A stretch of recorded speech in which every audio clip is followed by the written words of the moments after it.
niema bebre ne aye ba dodo na nso na aka ye ntumi yeye se wo kasa wudi di aka ye ntumi yeye nko achi a di aye ni nyina besai ye to aba ma Dr. Mahmood Bawumia na ombo di aye no ho ban na oni ye nkambom na di aka ye ntumi yeye no so no ontumi mbo aye den enye Dr. Mahmood Bawumia aba no sami okuse ye mfa ncheche Dr. Mahmood Bawumia wambeti akoma nti naba no ye mfa ncheche ye som ni enjina ye na so prekope na ye nto aba emano Thomas uchinkwa Ghana fo bebre enye nkranhye ewo wa achievement na wa achieve nim ebusafo beye na wotwe baako na wotwe mienu yanko the business of the day ensem bi ne nam niam bi ne nam ena buku bi ena japade ena yesi nana dodan kwekufo ado ene na busu atro buku bi ena omo implement buku no ena buku ni mu niam nko na omo yusu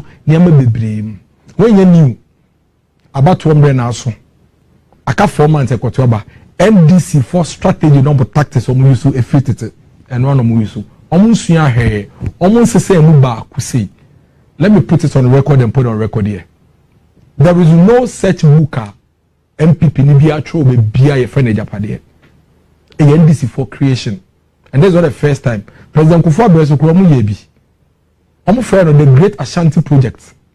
And also the same thing. Samu bebrebe kaya. That was the time NDC for catch Ghana for you say President Kufuor be your mampenia. Obeyi capital ne fin kai. Not their kokumase. Na don't so ba omo ka the same thing. Omo so be capital fin kai. Not their kochebi. In fact, omo kaya kai say President Kufuor. Why not just obefa epono fin kai e their kwa Ashanti region. They did it. They said it. The same NDC people. Now e kamia ko say afi bia ye betwa bebia no. E say NDC for fa intro mienu miesebi no mo denante. No mo hope say Ghana for be so no matter aba momo. Say ye beka say NDC nipa ye campaign or ka policy. Enyina so ye fa to aba mo nyebida. Omo de ye mienu ye be di atem ne atreten wo. Ne the violence aye elections no. De to so mienu no ene say ye be twa to opponent no so. Ne achechire aso no ne ya bompa ye say nipa na okoto aba ne beje ntro ne sum no matter aba etia no. Enye ne in the 90s they going to the year 2000 elections. NDC for say Kufuor will sack Zongo people from Ghana. Ye kwa elections no. Omo nante Ghana ha nyina ye banners. E de bobo posters bobo Zongos. E ka che Zongo fo nyina say sa mo to Obama Kufuor ne MPP fo ma pam Zongo fo nyina free Ghana. Na mo mpom asem. Omo say Kufuor will change the capital to Kumasi. Omo ka che Ghana for say Kufuor say ye to Obama no be your mampani a oni ne party MPP for your man say ye be yi capital ne fin kan na Kufuor dey Kumasi because I Asantini. NDC they did that when we were trying to come to office with President Kufuor as a flag bearer. Say Kufuor will carry the sea from the coast to Ashanti region. Catch a Ghana for you say President Kufuor munim na sa moto Obama na oni ne MPP man yoko na your man so be fair prono e fin kan no mo dey Kumasi. This was the NDC in the early 2000s. As in the year 2000 elections. When omu cookie omu no aye edo two MPP so. 2004 omu kache Ghana for you say President Kufuor any broni bi akwa kowo. Broni ne friend Gizeyazi na wa wontafo Paul and Peter. E transfer to papa so e kache Ghana for you say e no ye dwamanfo e no ye say say be on be gu ne ho fi. Na ya to abetia no. Se ne e na Gizeyazi ne ntafo Paul and Peter beba. But in the year 2004 elections, no, NDC for no one trouble to President Kufuor. So, Hotel Wawa, almost say President Kufuor, your mind seeker, with your mind seeker, you know, they are to hotel, Africa Region Hotel. Emma, Ebu baby, almost young demonstration, Eka won bebre, simply because they say they intro a swano near to a betiano, NDC strategy. Going into election 2008, the Great Ashanti Project. Bank of Ghana missing gold reserve propaganda by and the general secretary of the NDC. Ye call into 2008 elections. No we kuobi. Ne friend say setting the record straight to say visa. Now, do you say we kuada bia ba be press conference we twan trouble kwa na mienu.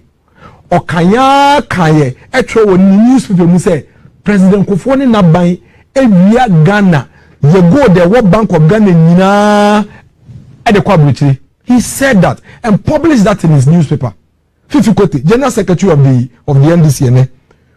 Owie no, and on the party for a printed document bi na onim omo printed the book bo kromu nyina say a bank statement of MPP mpanimfo omakonya ebo Prudential Bank, NIB Bank, GCB Bank, ADB Bank. No mo printing MPP form mpanimfo bebre paper bi no mo printing no mo yan te say your original bi no mo de niam bi stamp so no unam kro no mo cheche mo hwe ko for ne mpanimfo mo ya konfo omo bank statement a leaking ye krei omo we wi 2 billion we wi 5 billion we wi 6 billion keka ni nyina no mo ko printed document bi beto obonte se hwe evidence e kire say mo hwe document nkrata e kire say MPP President Kufone na ban ewia Bank of Ghana gold nyina de kwa botenyi no mo share document across the country.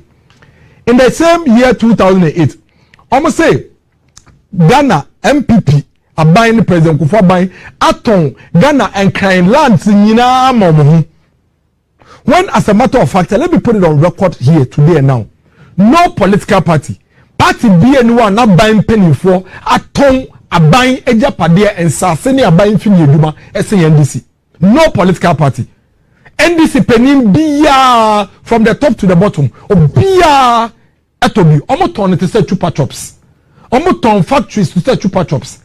Omo ton sase to say kelewele and tomatoes. In fact, NDC pe any aman yokua omo to be called parliament. E catch MPs and say moncheche mra mayen.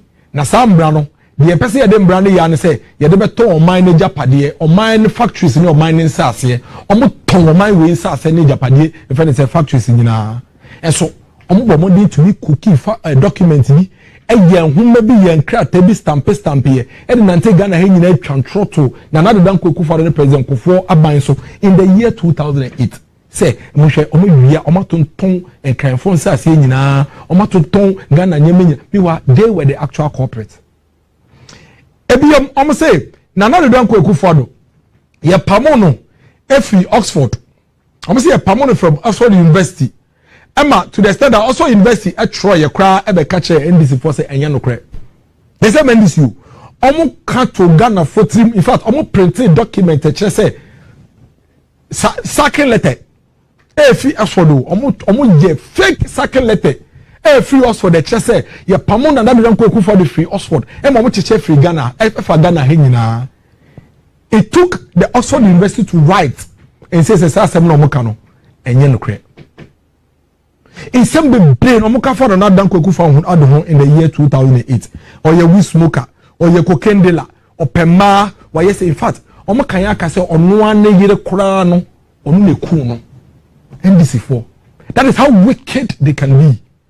Omu bi omanu ehwe papa nanim ka say ne ye ne hokafo a obo no a ono ne wo ma a ono ne te no NDC4 the year campaign e twanto to do say ono na dan kwaku for do so many the NDC. In the year 2012-2016, almost say Samotu Abama Dr. Mahmoud Baumia obeyi capital town no every na na do dan kwaku fodwa moto Obama na na do dan kwaku fodwa obeyi capital no every crime e de akoche bi na Obama ochehene aye the most powerful king in this country. And also omo ye ho document e ye ho krata troye echeche fa Ghana ha nyina na sambre no ne social media 2000 2004 2008 2012 2016 na social media no entintim yet say entintim ene no nka niema ye bette wo ya sunu sambre no but they did it. They pasted posters of all these things across the country and lied to the people of Ghana and say this is the evidence, these are the documents, these are facts. This is evidence that Nanado Danko Kufo the President Kufo omo Ashanti Great Ashanti project ombe yi capital efin kra akochebi ombe yi say eye ni nyina for my way simply because no person Ghana for eto abamomo. That's what they wanted to do. In the year 2024 the same MPP the same NDC in the contest NDC for society omo the same strategy aba. This time omo kofa book bi a omo akoshe demu akeka stories news items omo keka bom nti asamne ba no ma fa no da ka ho omo keka ni nyina bom no mo de to abonten say eye book bia na na de dan kwaku for de na busu akose de mu no ma twero no na mo hwe no mo implement e wo Ghana ha. Complete fabrications, complete lies. How can we be so wicked as a people? ɛdeɛ nkoa tumi kɛkɛ na wo petumi a wo opportunity. We live in a democratic country. Wo opportunity say obekire Ghana ni na okwakoto aba no ye nti oto aba ma ade na won kan no. Why do you fabricate stories? Your entire career mo party ne ba ye nyina mo party no consistently every single elections, this is the historical fact, must come up with one or two lies to destroy your opponent. Why? And then North Town MP Honorable Samuel Okudeta Blakwa aye no say ne the propaganda ken no kre no adane no aka no the brofo bebre bia fefa ho no abiam enti sa wo kan na de ana wo tie so okasa na won to bo entie ni hia wo bedwe se do aka ne no kre anti sa wo beto bo ase no hwehwe no say or the G votes. The same strategy 90s 2000 2004 2008 2012 2016 2024 NDC and Sesaya a yentro no creba componim complete fabrication book no mfere japadiano NDC for net nase na ya buka wo ko mo se na biawo book mu bia no omo implement it. What the NDC has basically done is that omo niama na omo kikafa MPP ne na nadran kwakufu adon before 2016 elections no ye ba power in the year 2017 pe no mo cast anya mani nyina abom omo cast anya mani nyina abom no mo throw the book, and I'll prove to you say they actually wrote a book in the year 2017, changed that book in the year 2020 by simply putting together all the stories and news and incidences between 2017 and 2020, and they named it as an Ajapadia document. Into what do you uncoswa what kind book now? Who feel say a book I tried that niema woman ebem is a complete fabrication. A niema ya reporting in news in confor articles or matro stories and confor no market kabum no me da share book in the year 2020. But you see, Sadiamo way air koswa. Some of us are not surprised, and this goes to my Gen Z friends. This is the NDC party. This is who they are. It's we are Gen Z. They be all kotoba won party no maka send dia to team to GDA. So pick your phone, Google about the NDC party, and you see who they truly are before you make a decision and you make a choice. Omomam penino di omonim nanka se bi na no aka se about wombre ebesoa and chokakra omu the film ni ade. Mo me hear video di okaye. Listen to what the former president himself said about lies during elections. Emrepi no say it drew election timer. Na amanyoko bia epre nti ne obeka bia ama nipa akoma adane ama o eno na obeka nti entra now the film no kra now the film ya the frefra no kra no ho yenka na ya the intro film nti bia obeka bia ama nipa adwen adane ama no eno na obeka nti entra na dia film no cry, not your film. This is a former president of our nation. This is supposed to be our role model. This is supposed to be the leader of this nation. This is supposed to be the statesman of this country. Telling the young people of this country, say, I'm not one brain asu. Ye kotuaba. Inti dia ubeye biya na wasisa nipa jeno. Ubeye entra na the film. And ye miracles. And I make a show. And yet Dr. Mahmoud Bamian asked me say me fama no make a show. What her video no? One kasa would was what in your kaye. And I what would do when you know our video. How can we leave the destiny and the future of our country in the hand of such a person? A man that is seeking to lead this country. A man that is seeking to be president. It will be an okase. Ambat wobre aso. Dia ubeye bia or the best send the padre no. Ubeye and try now the film. No cry now the film. How can we put our destiny in the hands of such a man? And this is they executing what the president, the former president, is talking about. The Oman Penny, Dada Jomahama Ekano, and no Pepe na if the 90s, Ebepem 2024, NDC4, Ayeno. We lied for power, says Fonka. The Ashanti Regional Chairman of Friends of Nana Kunodu Ajimai Rollins has stated that the ruling National Democratic Congress lied for power. Rashid Abu Al-Hassan said all the things the NDC propagated against the SY Kufuor regime in the run-up to the 2008 elections were lies. all the things our leaders said about former President Kufuor's government were lies that were thrown with a view to causing public disaffection for the then government in order to make us win the elections, Abu Al-Hassan emphasized. Or say, and somewhere yem penny for any ye party no, ye kafa pampeni John Kufuor nano, na yentro, no creba kukrampu, enim, ye kanesa kwa, and you're no pen a wakasa semono. Momentie, the afifi kweti. O tran for mampeni Kufuor ni MPP abahu in the year 2008 elections. Ghana for Gina sound tron so because it's all the documents by. Omo printing documents so na mo printing Japanese book here you. Omo printing for Ghana hen nyina anti. We are Ghana na book document bank statement e say o mampeni Kufuor na ba wi Ghana gold nyina akwa abuchire. And omo bank statement o wi Ghana scan nyina wo be di. Nti no kre Ghana for be breji die na ye to abama ndisi aban. Ye to man wi na onya appointment omo ye the deputy finance minister and a parliament minister tanya bia in some na wo kafa o mampeni Kufuor ho no wa ba bem wahu wanya nyina so wakohwe gold no e wo ho na se eni wo mo mentie dia fifi kotika ye. It's no defense. Since then, have you had any evidence that indeed the MPP administration has sold the gold reserves? Mr. Chairman, in all fairness, I mean, it was not long after that when it was obvious that story was not true. And I was one of those people who clearly spoke to it because there was no basis at all to the story. Did you use the same medium to publish that what you put out there boldly was incorrect? Did I use the same medium to say so? Yes. I used even a greater medium, which was my voice, which traveled much further than even the paper traveled. The chairman, this is laughable. This indeed. This is the General Secretary of the NDC.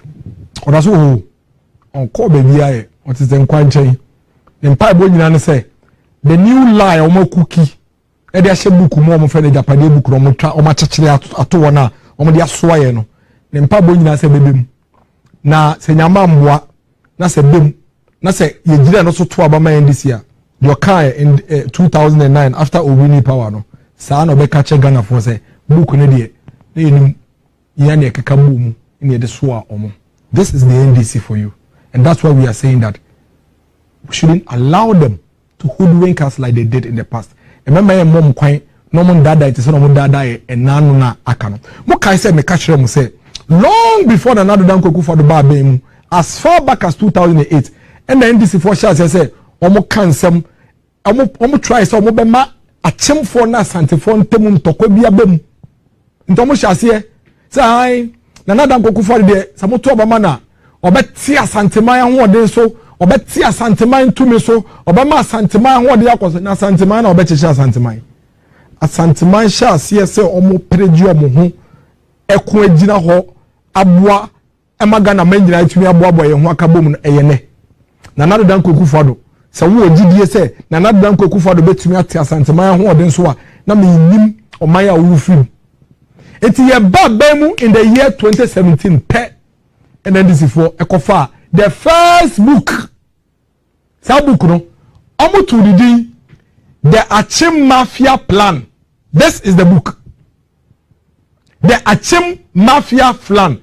The way forward after Nana Akufo-Addo. The first person who posted document way NDC Nibuchwas and the Kwaku Yenchi posted on 14 January 2017. This was 7 days. 7 days after the Nadu Dan Kwaku has been sworn in as president. The way forward after Nana Akufo-Addo is sworn in as president. And then omo tro book no essence no medi kan akato Ghana for uniting say no Nadu de oni achemfo ba o mecheche o man nafa no mama man no ete say Ghana no ko meyi capital fin kan e de akoche bi o mema asanteman ho de so aba fam omo keka sa na mani nyina nti omo kanema no omo kan during sa campaign period nyina bomu de share book no omo de share homem. Right after Nadu came to power, this is what they did. Okay, book na bedu baby omo say. As for Alan Chemantin, his popularity once more has surged up with both within the party and the country. In all honesty, he has made so much gains for Nadu and our 2016 campaign So we must be careful dealing with him. In spite of the good works by Alan, he remains the #1 threat with the potential to stand in the way of Kenuforiata becoming president after Nanado.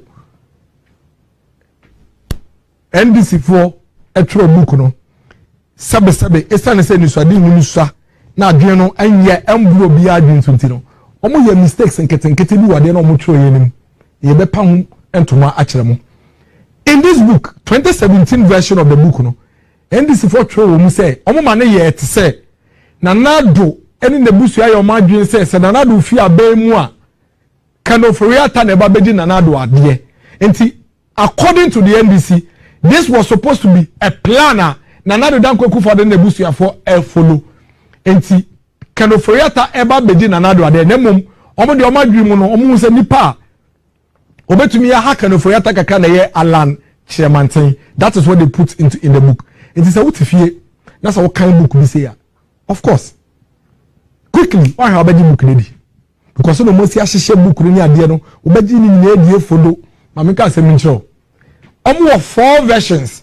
They have done 4 versions of this book. Now, what kind second version? No. Now, what kind third version? No. Now, what kind fourth version? Now, we say there is no connection between the 4 versions and this 2017 version. It because 2017 the year in some of them during campaign time. Efa na na do ho omo kekabo mu nti. Omo twenya ye wura 2020 no. No more here a second version. In the second version, what they did was that Niema SCC dada between 2017 yeba abemu no bepem 2020 no more kani na abo munti omo fast story we are online story racial fula na do beye oye wie ya no mo omafa say o movie we fi ministry we ko we ya na story ne ba no mafa omo kani na abo mu no mo de share the second version, the 2020 version of the book. Sambre ni mwa ena minerals income fund, minerals investment income investment fund project na ban pese oye in ensuring say ye betumi enya ye sika ye gudie mu sika no bebre ne yetumi da chechero man no ejapa project na ba be no sambre ni mwa na ejapa project ne ba ye nti omuhu say now this ejapa project has come and won say ma ye bebre pe ina omo sesa book ni din from the Achem Mafia plan to the Ejapa die. And clearly, there was a 2017 book that was completely different.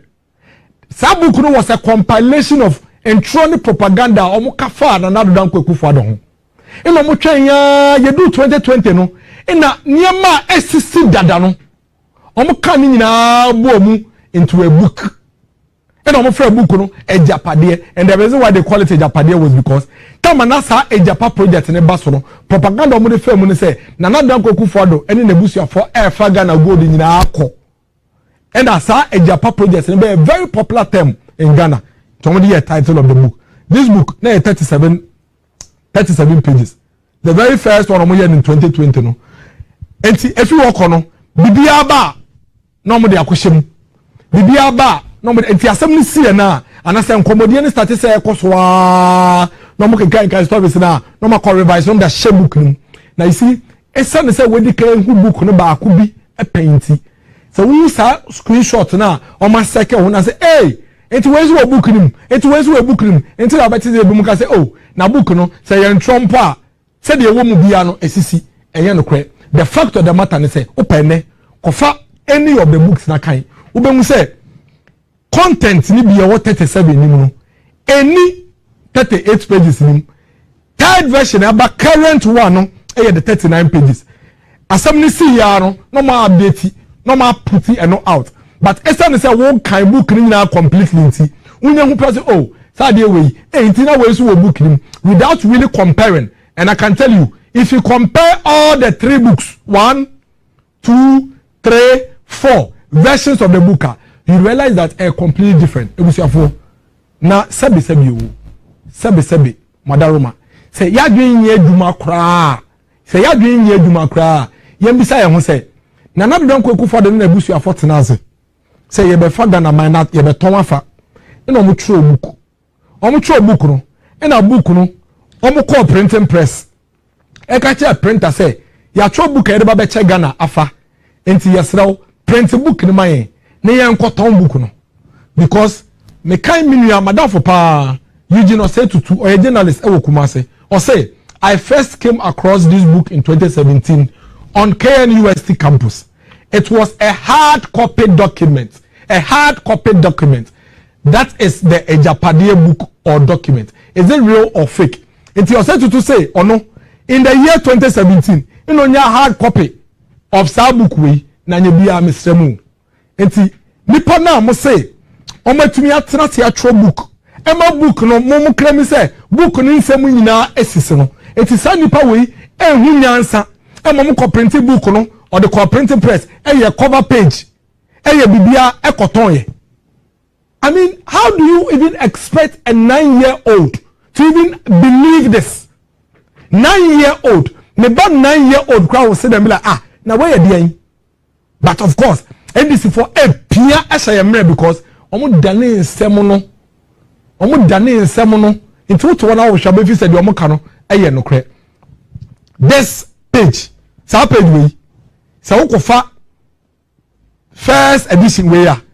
Ube say this part of this document where it talks about EcoBank and Osafuma Fuba and Senate, you realize that this document is not in this first document. And see, what happened was that immediately Omampeni Kufu for the year in such a kakra and was Senate pepe muko update document almost share that document. And see, Esan is a way payment. So we say oma share bibi say no more update no more share sa document here what dream enkoso. But the fact of the matter is that so wo sa first document we ukoshe now bia we say sa paragraph we on Senate no it is not in this first document. It's any bia mpabocho na na dan kwaku fa na ebusu afotro book no first version omo ye no mo ko print ye no mo ko tonton ye ana elikiye. Okay, omo kontonton ye dia ene ebusa obaba 9 years kwana church ni mu say asem ono ka che na obaje dia na so man kontonton so na liki ye dia enti mpamocho first one liki ye second one liki ye third one liki ye how eba ne say ena EcoBank Senate asem no any first version ni eba ne say ena Senate asem no any second version ni the second version it doesn't have this insurance page when you know any first and second version about the saying and insurance page in na any anytime make catch say the end is for you na say assembly sia na say almost assembly sipe no ma fa no da ko share omo update book no and normally you realize that normally what happens is that in the morning we be nyane no ma fa page back no ma the second no mo circulate. But it's not say we painty. What do you cry and koso? But I can tell you, go and pick the 3 versions of this book. You realize that there are a lot of things. Current version of my current version of my the Senate no judges Supreme Court judges when you go and check, you realize that they do not appear in the previous versions. That is how wicked the NDC can be. First version of 2017 and I'm the show no now I'm can say me show say book no your book and another dan kwaku for the busu afon the troya and 2017 version should be the one that we should see being implemented. How come 2017 someone mo troya no emu bia mbem until 2020 there na e be tro nsema SCC between 2018 and 2020 in summer SCC between 2018 and 2020 nkwa and a book 2017 the end bibia sa enim. That is why I tell you say assembly sia no ma for no dia shame no ma share. It is never true say whatever is in the Agyapong book is being implemented. Rather it is what has already happened in no for no dia shame book no ma distribute on for no dia shame book no ma distribute. And that is why each of the versions are be kind you realize that some of the information no eni. That is the reason why it's happening that way. There are 4 versions of this book. And some part of the book right here. Obi article awakotro. Professor Kwekwaza article a watro a no atro ma CDD no omo fa ni nyina word for word no mo share book nim na me say mo question no na ekufa de ba mu in otro book 2017 and so otumi mu say Professor Za betro article 2019 e ma ne fa Professor Za article no otro 2019 no e she 2017 book man. How does this even make sense? Opa ko page 33 o kan page 33 ya obemu say Professor Stephen Kwakwasare book na ne article no troye e was Center for Democratic Development sab omo for the whole article omo nja ba akumpo omo for the whole article no mo de share book nim na book na dan kwaku for the busia for troye so o de be chechire o man no e ba ne sen e na sa book no etumi ade a Professor Kwekwaza etro so many years after March 13 2020 March 13th 2020 the wa he nyina mo kan nyina yi book ni mu page 33 the wa page 33 of the book ni nyina no eya ade a Professor Kwekwaza na troye e de to online March 13 2020 omo copy ni nyina no mo share book ni mu na do tro book no March 13 2020 na book na NDC for say na do implement no e ba ne say na the year 2020 article Professor Kwekwaza tro no ni nyina e be find itself in the book. Everything verbatim, word for word. Omo yiba kukre mfiho. Omo say the GATT Amalgamated Trust received 800 million from government to ensure that ADB Prudential Bank (NIB) were able to meet the minimum capital requirements set out by the Bank of Ghana. These banks are either governments when you know book them and you be a banking sector cleanup. Book I will say a strategy. Obi ba abemu watro or they running on minor. Supposedly a blueprint document or they running on minor. How did you get to know about 800 million specifically that was given to Amalgamated Bank? Omo decided way a share book. That is why when you go to the second version of the book, immediately a Bank of Ghana release the idea way on the 4th January 2019. Resources from GATT will be used to recapitalize the two state-owned banks to help drive and promote share book page 33. No mo tambe share page 33 enu book also be actual a strategy I will implement. The person says the Ghana Amalgamated Trust received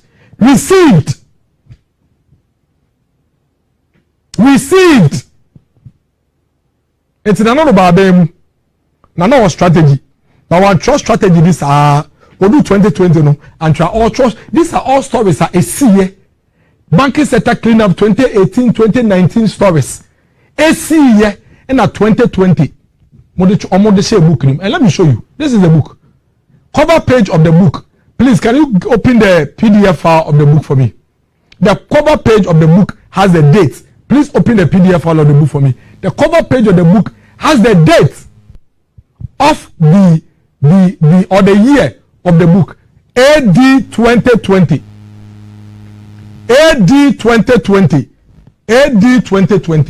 that is where you can find sir a friend say book no and then when you open this book great okay this is the date of the book AD 2020 it means that it is established. Say this version of the book was written in 2020. This version of the book was written in 2020. How is anybody convinced that a strategy book was written at the end of somebody's tenure? How does it even make sense? How does it make sense? A strategy book that has articles of people. A strategy book that has news from online portals. How does this even make sense? But we are speaking about this today because your former president what in another to fake and the party for ye and I support it. Fake document. Completely fake document. Now okay I say book ni dey ABA fake and so nyama wo mu ni nyina dey aban no implement it. What is true is that nyama wo mu ni nyama SCC because ye banking sector cleanup. It is our true book in 2020. Now the banking sector cleanup shiba because they see that Munya because they see that ofa book na in fact in some na affair na esibo omofa no ma update no dey shame and took of a previous version of the book sa in some na esi and no dey shame no with the previous document you see it only in the current document in fact some of them they almost share book ni now e ya no me twa book no one page bi no me red pen afa ho no ma share but esa say ya kan book no ye hu painti and no what 2027 say oh na say the book ni mu nyina no eno na ebe mu no I can dare you go and pick the book and tell me one thing that is in the book abem every single thing that happened between 2017 and 2020 is what is in the book adia bia nc wo book ni mu no and see between 2017 and 2020 in here so it hasn't happened. But the book is simply a compilation of things that have happened between 2017 and 2020 stories, Bank of Ghana stories, individual person stories, or matro, normally a bisham, Niama Akoso Dada, news portals are reporting, normal copy, normally a bisham book. How are you telling anybody that this is a strategy document? How are you telling anybody? So this is a strategy document. To the sense, to be can say, a friend is saying in the book, say, Nana Kufuor, and in the Russian allies, and you know, they are Russia for Bekebia or Beye. In fact, the evidence, even Nana Kufuor, a lot of the decisions that the UN has to do with Russia, Krampono, or to about differently. Ghana, yet to about in a different way. So how do you even support any argument with that? Almost say, a picture, and the picture is supposed to be Nana Sefuriata the first. Nobody has book him. They say, almost say a chem for Beji or minor fa into almost for a picture. No, two kind book now. Who says a good picture way? I will book him. And according to them, this good picture is supposed to be Nana Sefuriata. Mr. Mo. February 1st, 1896, exiled Prempeh the First and his retinue arrived at Cape Coast. Nana Prempeh the First, and then the poundful in Fonini. And so NDC for e da kwahye book mu say book another dan Kufuor den ne busu afo troye no omo nim omo hire e no omo nim asanteman hire so mistake omo ye no so omo ye book na omo paper omo hu nti they couldn't find a picture of Nana Sefuriata the First no omo kofa picture wo Google ye Nana Prempeh the First no omo be she mu na wo gidi say Nana dan Kufuor den busu e tro book na so omo omo de Nana Sefuriata ba book ni mu a Omba Kofana na say Prempeh picture, omba mistake. Who did it? So omba mistake. Because the NDC were cooking this and they didn't know, they didn't have a picture. Picture they put a wrong picture in place of Nana Sefuriata and they are telling us that we should believe it. A book that has Nana Prempeh the First as Nana Sefuriata is supposed to be a book written by Nana Sefuriata and his family. Assembly ya no makofa no mdashe Absa Bank ye nidi Absa no ebe I think the name came around February 2020 enti abane say and a book Nana Kufuor na ebusu afo atworo mo so be bu o mind Nana do ba mu 2017 Nana do tumi ka say Absa formerly Barclays what it means is that Absa na enkanon ye fe no Barclays and so nidi sisa ko Absa in the year 2020. How is anybody being convinced that this is a strategy document? This is after assembly series no mako update book no assembly series no mako update book no esi ya no mako update book no ebi won so omo de omo hwehwia etieti miracles no say jama wan hwa ye be no information minister ye be no energy minister miracles na ni Mexico no wan hwa ye be no education minister ye be no friend say petroleum minister no mako update. We would in the year 2020 make Dennis Miracle-Sabuaje the energy minister so that he can nobody has book him far nafa and far let's say in fact in some of the versions grandpa yi film yi niamani bi omaka film Barclays Bank Ghana now Absa Bank 2020 February. How do you tell me say buka yatro in some na woman nyina ye niema SCC dada no ma catalog de omo tro kye mu a enu nyansi ya in the past as ye tro book bibia no ensi listen omo tro book no second version somewhere in 2020. Now, idea bia was that 2020 book in BBAC between 2017 and 2020. There is not a single incident of book in my AC between 2017 and 2020. There AC BIA in 2024-2023 no any book in a update on my so for first version now you will not see the current matter in that version. Every other thing they said never happened, and nothing of such has actually happened. Nana Danko Kufado. Any Gabio trader, Koni MPP, Etro book, am MPP. Best value could you upon Kruma DZ. Could you upon Kruma? Now, Akola or DS subscriber to me as well could you upon Kruma on your mistake.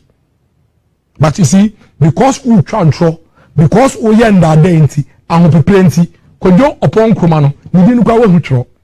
We say, is could you almost say, we make could you upon Kruma, Minister for Communications Minister, and you could you upon Communication Minister.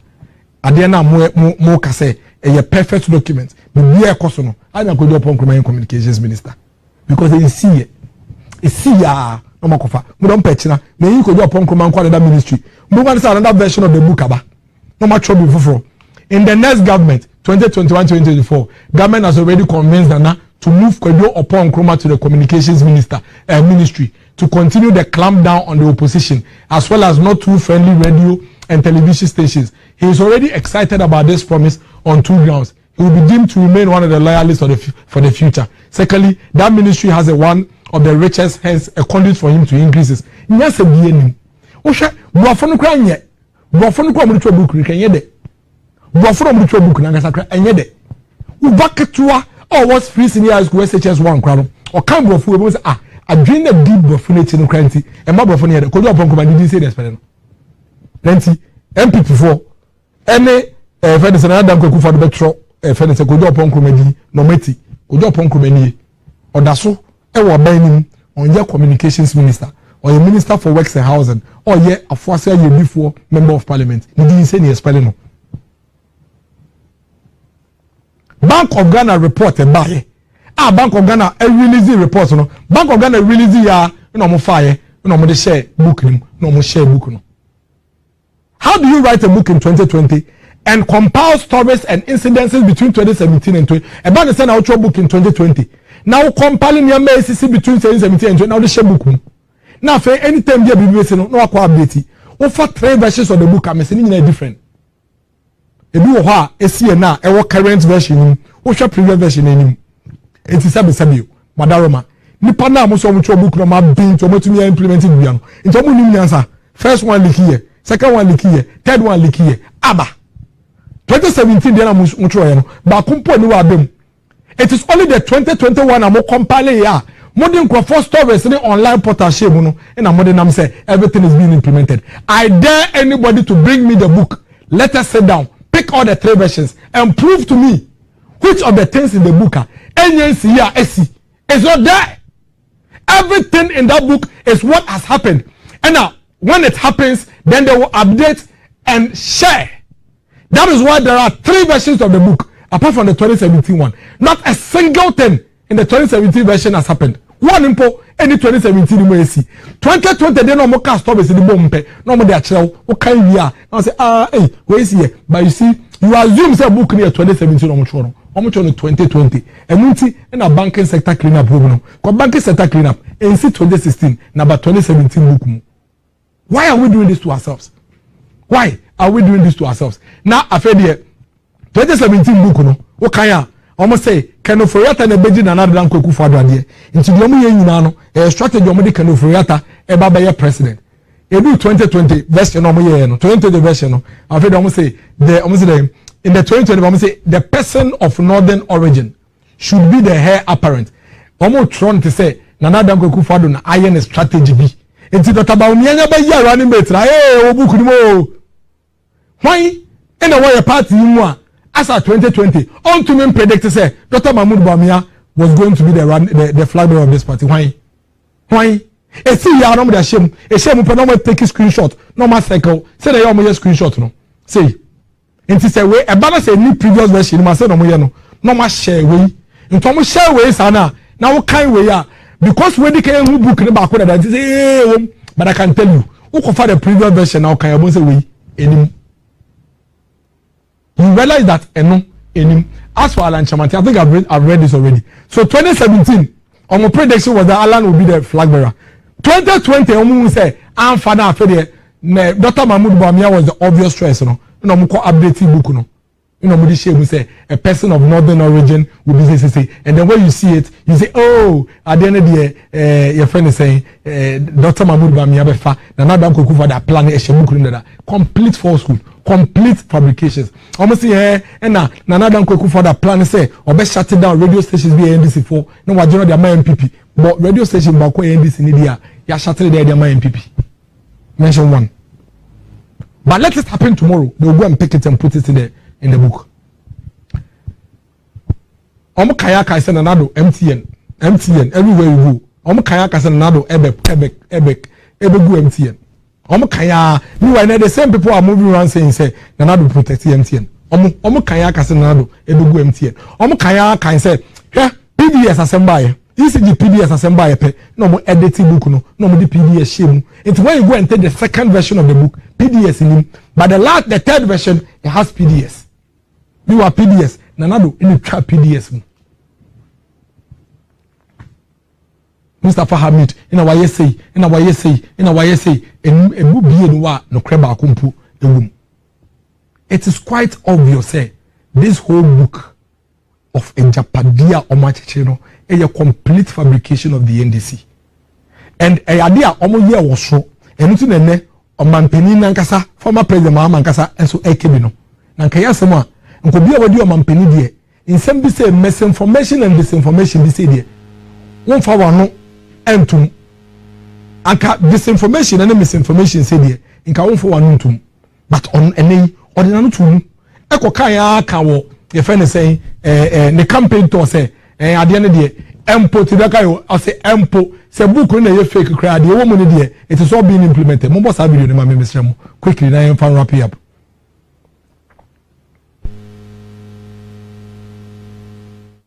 There was an issue about a document called Ajapadia. They said it's fabricated. But even if it's fabricated, the implementation is not fabricated. Because everything that is written in that document has been implemented. So if really somebody sat and fabricated that document, then the person can really... And my former president, no? Yenina former president. Obia former president. Obia Troy Hene, your Mahama. Obia Troy Hene, your Mahama. On when the beer no can say politics there. About 1 years wa. The abeke be about to send the party no beka. And try now the film. Ogina campaign trail. And also calf misinformation and disinformation. Say book and import na ye faker. Everything in the book is being implemented. I dare one person to come. Let us sit down and pick the 4 versions of the book from 2017 to the version 137 page, version 238 page, version 830, version 339 pages. Which of the things are in the book? Now, we are going for Obianje copy. They said the book will be a basic deal. And yes, see, you are not more updated. Never said a book back more versions back 4. I did almost say a strategic document and you prepare answer about Bemuno. And by the time I will the 2020. Book no which one in 2020 and so when I'm say book no your book ye implemented because nipa no try and so bemu but the book was written in the year 2020 na na do bemu 2020 niema esi 2018 e wo book which one in 2020 mu I say it's implemented and then see 2018 banking sector cleanup 2018 2019 year no so the best book mu say Meye, would have been 2020 book move, but it's 2018, 2019. Why are we this wicked? Why is the NDC so wicked? And the NDC for too much denser. And the NDC for team soon, sir. Why? Money bang and on my way, yeah, NDC for all the way from the 90s, 1992, 1993, 1994, 5, 6, all the way from the 90s. Mudi eno mkwa batu bia mube chancho. Muntu mfano kreke tuwa say. Enfan kwa batum muntu min kan che nipa no de ntu omonto abamamo this am de ntro ni kontompo akasa ye de we 2024 1990 no man fimu a ye de be fimu 2004 elections na man fimu a ye de be fimu 2008 elections na man fimu a ye de be fimu 2012-2016 election domain film yede film. This is 2024.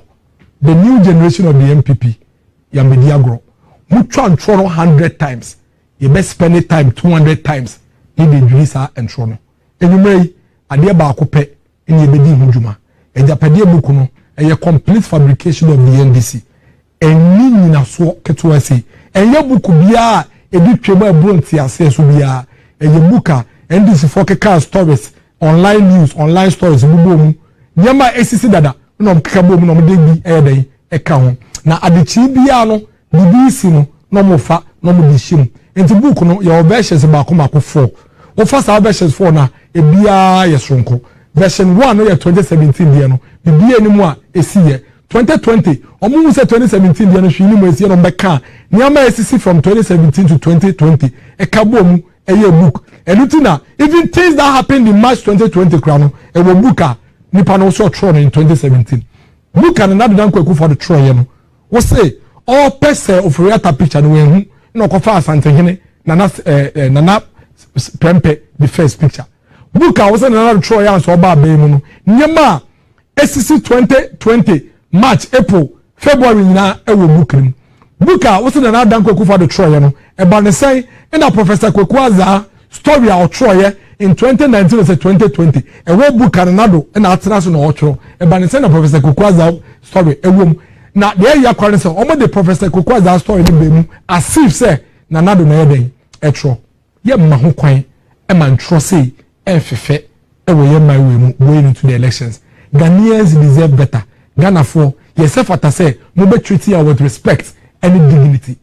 Na mudi obuo amayen be kache yen de wo pese e gina so eto abama wo be kire yen enhyehyɛ ya wo me ni adwuma me pe adwuma kire me de wo betumi yen na adwuma ba me ntumi nko school because me ntumi ntua kire me kwa abefa so me tumi akɔ school me ntumi rent dan because me niska me tua rent kire me kwa abefa so abema me rentika me ye mfidi adwuma me nyesika na me de ahye me adwuma mu be kire me kwa abefa so abetumi nyesika e de ahye me adwuma mu me oba me di dwa wo dwa so me pemboa na metuma me dwedi akɔso be kire me de nti abetumi aboa na me dwedi ayden akɔso me ya brantia me pese me hye adwuma se foforo kire me de nti a ekwan abefa so abeboa me na metumi nya ahoden e de hye me adwuma se sei na ye politics Tom Mahama say abato mbre so a de abeka bia sese nipa dweno be ye entro kra na de film Dr. Mahmoud Bawumia say ye entreat nipa sa enyobuo eni ahobrase eni eni nipa tena wo de nipa fa sa akwan so a na wobu ne nimtia wanfo buo ma no ono ogidi say ye to abama na obe make sure say Ghana mebu ebetumi nye school mu kwan no wenya skills omu hia no omu de abeye adwuma obe make sure say infidi adwuma ye bie no ye be bie aka ho automobile companies no do beba enunti omo be ko technical and vocational school no o de infidi no do beba omo workshops nim no mo disua ne tumi akwanim no mo wi omo tumi abenya adwuma ne bia ye Dr. Mahmoud Bawumia say obeboa ema 1 million young children ye train omo in digital and IT skills no mo tumi aye enuma e wo wiase afa na nyina Dr. Mahmoud Bawumia say ye nuanom ye papa no mo import nyama fi abuche eno mo ye businesses omo di dwa no or the new tax regimes aba wo ho beto duties na report no obeto se hwim na wo make sure say duties no any tobodie no ebe ye pe ana ebe kofem ase no o se duty ye ntua duty wo dollars biom duty ye betua in cedis ye be calculate in cedis empo exchange rate na report no o se be pege no